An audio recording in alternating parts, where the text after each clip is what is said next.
Mirë se erdhët në Public Square. Unë jam Ditmir Bushati. Mali Zi shpalli pavarësi në vitin 2006.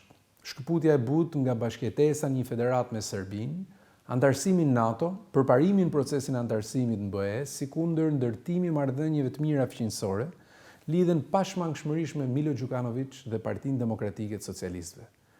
Rruga nga pavarësia drejt ankorimit në rrjedhat euroatlantike nuk ka qenë e lehtë për Malin e Zi, i cili mbjetoi tentativave destabilizuese të Rusisë dhe politikës obstruksioniste të Serbisë, e cila me shkëputjen e Malit Zi nga federata humbi përfundimisht daljen në Adriatik. Mirëpo që prej zgjedhjeve parlamentare të vitit 2020, jeta politike në Malin e Zi nuk është më ekskluzivitet i ndarjeve tradicionale mes bllokeve malazeze e serbe. Për shkak të debutimit dhe suksesit të aktorëve të rinj politik dhe fenomeneve gryse tranzicionit për cilat gishti drejtohet ndaj aktorëve jetë gjatë e dominues të skenës politike. Në konfigurimin e ri politik, pakicat janë vendosur një pozitë më përcaktuese e njëkohësisht pragmatike në kërkim të aleancave të ndryshme. Gjithashtu, influenca e kishës ortodokse serbe është rritur në skenën politike. Megjithëse në parërojë të vendeve të rajonit në procesin e antarësimit në BE, paradoksalisht Mali Zi vijon në një periudhë kohe i mbërthyer nga paraliza politike dhe institucionale. Objektivi i dikurshëm i antarësimit në BE brenda vitit 2025 duket i paarritshëm. Për diskutuar mbi zhvillimet e reja politike në Malin e Zi, i ftuar i sot në Public Square është Igor Lukšić, një mik me cilin kam ndarë plot sfida gjatë ushtrimit detyrës si ministri i punëve të jashtme. Igor Lukšić ka shërbyer si kryeministër, zëvendëskryeministër dhe ministër për punët e jashtme dhe integrimin evropian dhe ministër i financave i Malit të Zi. Thank you, Igor. It's a pleasure to have you as my guest at the Public Square. Let me start our conversation by asking a specific question on the political landscape in Montenegro. Now it seems that the political landscape in the country is a bit more complicated with the emergence of new political actors and new political forces. What is your take? Let me thank you for inviting me to take part in your excellent podcast. And you're quite right when you say that to some people, the current state of affairs in Montenegro can be a little bit puzzling because everybody has used to having this country being very stable and politically very stable. Right now, Montenegro is being in a kind of a political mess over the past several years. With another early election due in June, we've just passed the presidential election. In the meantime, since 2020, we've had two governments voted no confidence in parliament after relatively or very short span in the office, and hoping that the next one after the June elections will be more stable. It is obviously for various reasons that we have been seeing development like this, but it is inevitable that we go back to understand all the aspects of the 2020 elections, which led to the outcome, which meant the new government and no DPS in power. Obviously, the factor of the church has to be taken into account in any analysis, and obviously throughout the 2020, just before the parliamentary elections, or a month before the parliamentary elections, we saw a lot of the impact by the Orthodox Church because of their dissatisfaction with the intended legal changes, and then there was a massive round of protests and rallies people took part in. But I think that all those protests were not really only about the church. Probably it brought to the streets many people who were disaffected with whatever was going on in Montenegro over the years. So behind this,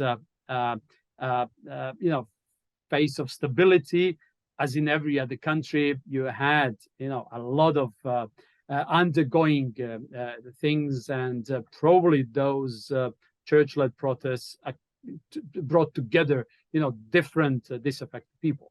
Secondly, the impact of COVID, I think, was also was quite drastic, especially the hit that the economy took because of the COVID, and we are tourism-oriented countries, so the drop of the GDP was severe. And thirdly, probably the tipping point was the dissatisfaction of the people with regards to some of the aspects of the political, longevity of the DPS, because inevitably in such situations you start to see, symptoms of corruption. So all that together brought this big wave, which changed the country politically. And as you rightly pointed out, there are now very important political factions which have arisen in the meantime. After a long period of stability, when a change comes, probably it is reasonable to expect that change brings also onward a lot of situations like this. Don't you think people now are more concerned and more interested to hear about projects of the future rather than speaking about successes of the past? Or Montenegrin society has reached the point of no return, so basically no other political faction can speak about Montenegro withdrawal from NATO, or Montenegro choosing a different path from the path you chose and from the stability path? I think it's probably all of the above. I think you've actually listed several possibilities, but I think there is a little bit of every of that to be used to explain the current picture. Maybe part of the society takes that for granted and says, okay, these strategic goals, we are done with that, or we are all in favor of joining NATO, and let's focus on something which is in the future. And right now, what people are most concerned of is obviously the standard of living. It's obviously, the level of salaries, the problem of inflation, and so on. And probably those aspects of life have come forward more acutely into the picture. And one of the new factions, political factions, that has been around for the last only several months, basically, or half a year, has actually built their both membership and support on exclusively talking about one of the government programs they did in the while in government, Europe Now, or whatever it's called. And it talks about raising minimum salaries or average salaries and so on. And they have managed to bring a lot of people together and to support them, which maybe is also a lesson learned for the previous government or parties that took part, that maybe they also took for granted too much that people would always appreciate these major, tasks being dealt with, and not really focusing on day-to-day people's needs and lives.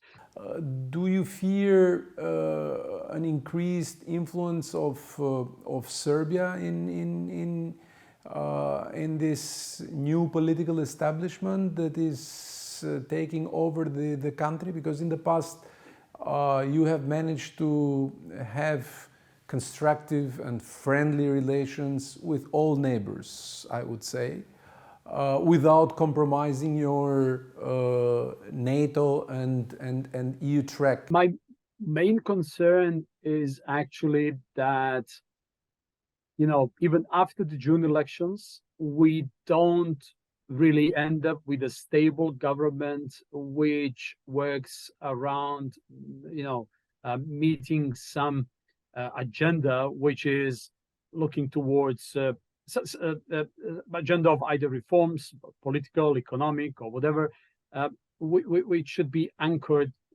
within our political and economic goals. But since 2020, we've had that obvious instability and facilities, sort of. We haven't had, the government which is fully dedicated to, for example, European agenda. So that's actually my concern. As far as Serbia is concerned, there've been present with certain impact, not only in Montenegro, they are all over the region somehow for this or that reason. They were around with their own interests and how they see the region and every other aspect before 2020, yeah, post 2020. Maybe some people think that they are now more influential, probably. And some of the people who are now in government may be seen as having closer ties or closer relationships with the government in Belgrade than it was the case before. But I think that despite all that, those are concerns which are probably legitimate. But I think that membership into the NATO and very clear road towards EU should help alleviate those concerns. If the new government is going to be really committed to making this country really European, so that whenever the time comes, either sooner or later, to be able to move towards EU membership, then it's an added value. And whoever remains or stays in opposition should actually learn from the current environment and try to win that next election. And little by little, we may hope to become, like a normal European country, which has these cycles and governments, one replacing another, and so on and so on. But again, to be very direct to your question, my main concern is that the next government will not really be fully stable or committed to the goals we've been discussing. So what's the true state of the Montenegro's accession into EU? Well, Montenegro is still formally a leader with all the chapters open, 3 chapters. A leader in a stalled process. No? Out of those 35 chapters, or 33, because the last 2, except in case of Serbia and Kosovo, a little bit different, but for us, out of 33 chapters, I think I was still in office when we opened like 24, 26 or something like that. So obviously, and I left in 2016. So obviously, some steam has been lost over the years, and it's probably fair to say that it's not only due to the 2020 parliament elections and the last 2 governments, also as some analytics would claim that this slowing down started also a couple of years before that. I think if the next government is really committed to European agenda, and European agenda means not only dealing with this or that piece of legislation or with some rule of law aspects, very important, but it's not only about that. It's also about structural reforms. It's also about economic reforms and so on. So if the new government is really fully committed, then some of this steam that helped turn turbines on could be renewed, I suppose, and Montenegro could once again serve as a good example in the region. But I think it's not only about an individual country doing more. I think for the sake of the region, it is also worth saying that despite a lot of prolongation, both Albania and North Macedonia at least formally started negotiations. Bosnia and Herzegovina was finally given, although in a little bit strange situation, a candidate status and so on.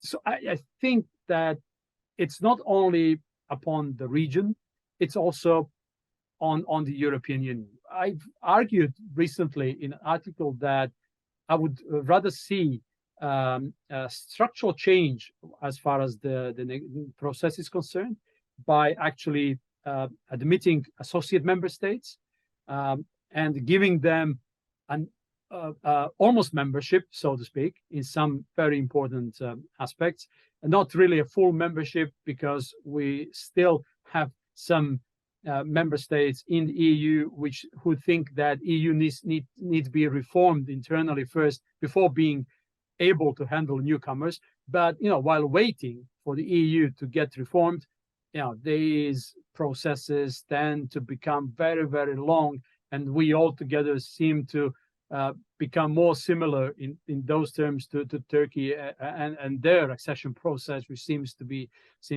an endless one. It's also on the EU to show commitment to the region by probably rethinking the enlargement process. We like to talk about regional cooperation, and this is a precondition, or it helps the EU accession process. What would be some of your ideas that would somehow accelerate this process? So we are experiencing a wave of people from our neighborhood going to Germany or going to northern part of Europe. And this is contradicting the very notion of EU accession process, which has always been, and I hope it's still valid, to build Europe at home.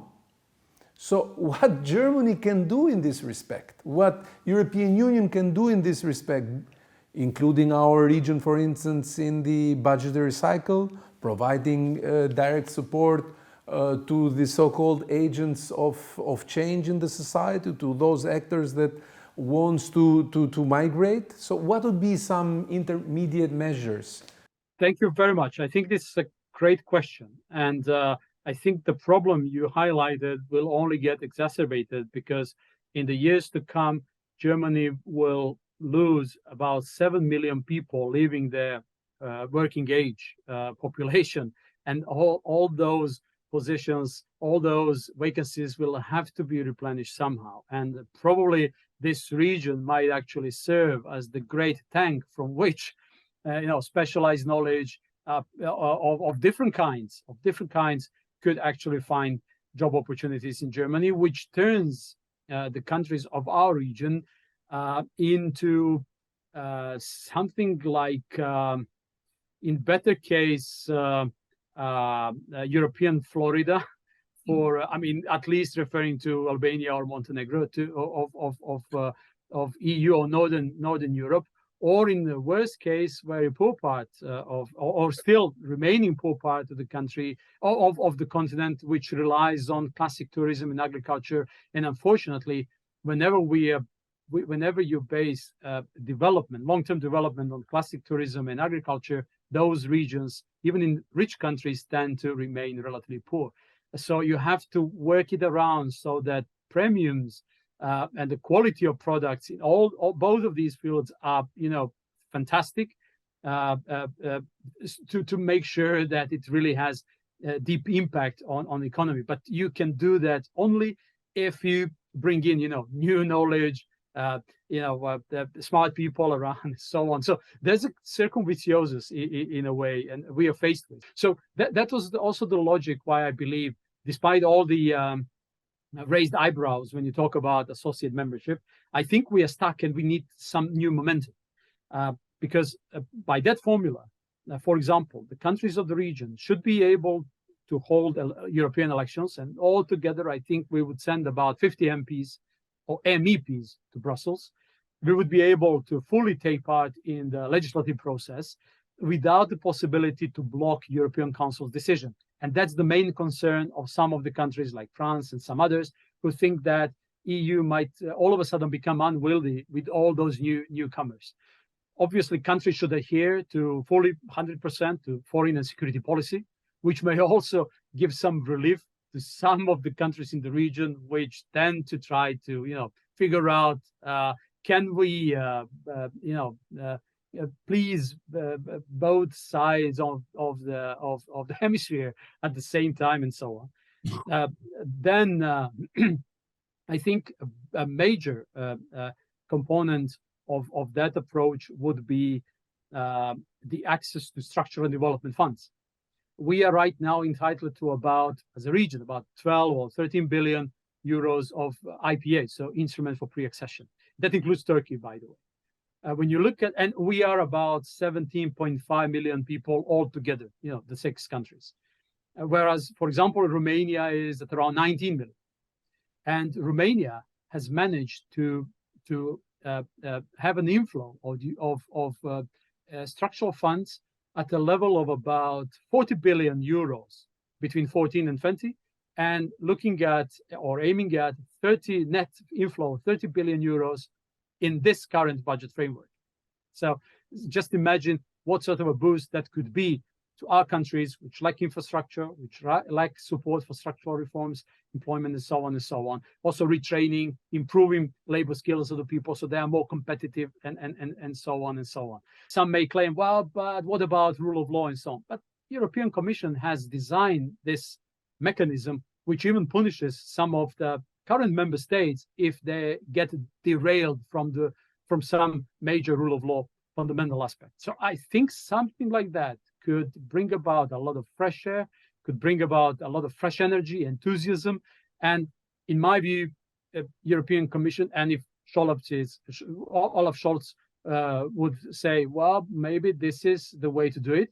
Let's make the major decision. And European Council says, well, we'll work it out because it takes some, amendments to the big European Union papers, strategic foundation papers, and say, well, these countries should do, certain list of things by, let's say, January 2027, and they're in. And then from that point until the full membership, there is a lot to do in all the fields of action. I think that could really be a true game changer, which would enable these countries to start really tackling this drastic demographic problem, which may only, as I say, be exacerbated because then at some point it is also us who want to sustain economic development. How much the war in Ukraine will affect also the consolidation of European project? And I'm calling it in that way because in our case, we are the underbelly of European Union. We are surrounded by EU member states, Italy, Greece, Croatia, Slovenia, Bulgaria, and Romania, the whole Western Balkan Six. So it's not like an enlargement at the doorstep of Russia, for instance. Do you expect a Zeitenwende in terms of our accession into EU? Well, in a way, it has already impacted because it has also shown the lack of consistency when it comes to the European Union. Although I support personally the decision to grant candidate status to both Ukraine and Moldova, it puts to question a lot of other things that some of us had to deal with to make sure that we are able to move to the next step on that ladder. So that is one of the interesting impacts of the conflict.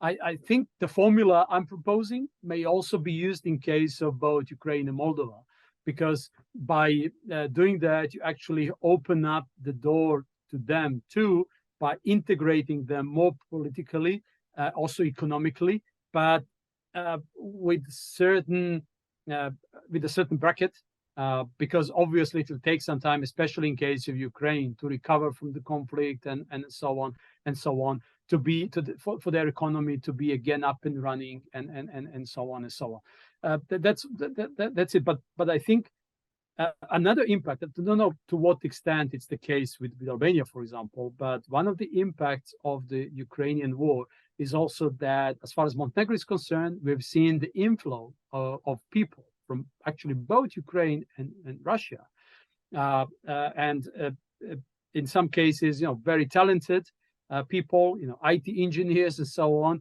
who seem to have moved to live on a permanent basis in this country, and that has significantly contributed to the GDP last year, and I think it will continue to contribute this year. So all of a sudden, you have above the average purchase power, 5-6% of the people living in this country in Montenegro, and helping the economy. So in a way, it is also a paradox, but it also points to the fact that, structurally speaking, it will take a lot of time before Ukraine recovers, not only physically but also demographically from what happened there. And in a way, it will have an impact on Russia, either to speed up the change, political change there, or to or that country will continue to close down and close up, sort of. But in different aspects, this conflict and the war in Ukraine has already produced certain impact on various parts of Europe, and let's see. But I think that again, it only highlights the need to think out of the box as far as the consolidation of Europe is concerned. Can Europe or European Union resist Russia's aggression in the East if is unable to deal with the consequences of the dissolution of Yugoslavia? We see that there are still lots of political obstacles that needs to be addressed, and instead of being closer to the EU, I am fearing also these revisionisms of the history that it's quite widespread nowadays in our region, and it's not a sign that the region is moving towards EU. So, where is EU in this respect? I mean, it is easier, I believe, to address the consequences of the wars in Yugoslavia and then deal with Russia in the eastern part of the continent. It's another great question. I think that as far as our region is concerned, you're quite right. There's a lot of revisionism, a lot of populism, nationalism revived. We've seen that.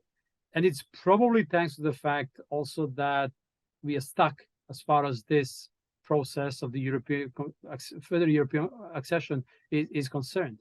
Because if the process had been both consistent, in rails, and little by little moving towards the end goal, people seeing various benefits and so on, then I don't think that all these negative side dishes on this menu would have popped up to the extent they are visible now. And that's the problem. It is at the same time linking to the situation in Ukraine. For me, it was very interesting to see how much the narrative in Russia around Ukraine was similar to what we used to see in the early 90s.